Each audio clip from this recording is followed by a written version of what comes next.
This is the injury report presented by NYU Langone Health. So we're getting closer to the return of Knicks big man Mitchell Robinson, who you guys know sustained a stress fracture nearly a year ago. And my man's been out since. So in today's injury report, we're talking with Dr. Mehul Shah, sports orthopedic surgeon over at NYU Langone Health, to get a timeline on when Mitch Rob could officially be back in the lineup. Doc, thanks for joining us. You got all the Knicks Nation watching this interview right now because they want their big man back. But first and foremost, how you feeling today, Doc? I'm feeling great. We can't wait for Mitch to come back, too. All right. Oh, yeah, you said you're a Knicks fan as well, so this one's going to be fun. Big time. All right, so he got injured, like we said, about a year ago, underwent his first surgery. Then he underwent a second surgery back in May. Why would he need that second surgery? So we don't have the privilege of knowing the exact nature of Mitchell's injury. But from what's been reported, he sustained a stress injury back late last year. And, you know, our bodies are in a constant state of injury and repair. And when we don't give our bodies enough time to heal, or we put a lot of stress on our body parts, either our bones, our tendons, our ligaments, they can sustain stress injuries. In Mitchell's case, it looks like he had a stress fracture of one of the bones of his foot and ankle. And then he had surgery to repair that, and then he came back. And when he came back in the playoffs last year, it sounds like he either sustained another trauma or another repetitive stress injury to that same area.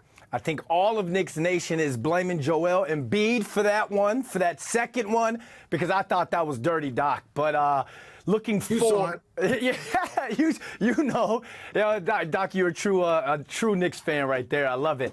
But people are saying that he's more than likely going to remain out until at least late January. So why is it taking him so long to be cleared to return to play? And is this something that trainers should be worried about in case of, like, in the terms of he could easily re-injure that ankle when he does return for a third time, it feels like? You know, presuming it's the same injury, the same exact thing, this is the second time in healing this injury. And the second time around, things go a little bit slower. And when we return him the next time, we want to make sure that he is ready and the bone has healed in order to sustain the stresses he's going to be putting on it down the stretch. You think there'll be limitations when he does return? We're talking about a 7-foot rim protector, heavy on the reboards, maybe throw an elbow in there or two. Mitch Rob is the guy down in the paint. So do you think he'll look like the Mitch Rob of before, in terms of being before the injury? I certainly think they're going to limit his minutes coming back in. You know, you got to ease him back into it. Okay. There's no action like game action. So as much recovery as he's doing and as much rehab he's doing, there's nothing that mimics, you know, on-court time. So they're going to ease him back in. So I certainly think you're going to see a limitation, the amount of minutes, at least initially. No action like game action, and I'm a hooper over at the 24-Hour Fitness, Doc. There's no conditioning like basketball conditioning, so he has to get his cardio up. And speaking of, you know, playing hooping at the 24-Hour Fitness, let's say a non-professional athlete suffered a similar stress fracture injury. How long would it take them to get back to normal activity? And is it possible that they would also need a second surgery? Well, when we, the everyday athlete, compare ourselves to the recovery of the professional athlete, though we may not be putting the same everyday stresses that these athletes are putting on their body parts, we also don't have all the resources available that these athletes have.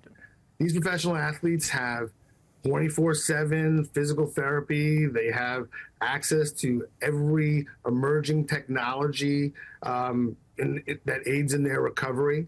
So we can anticipate that it may take us even longer than these professional athletes to come back. And certainly any of these injuries that they have and risk of re-injuries also pertains to the everyday athlete as well.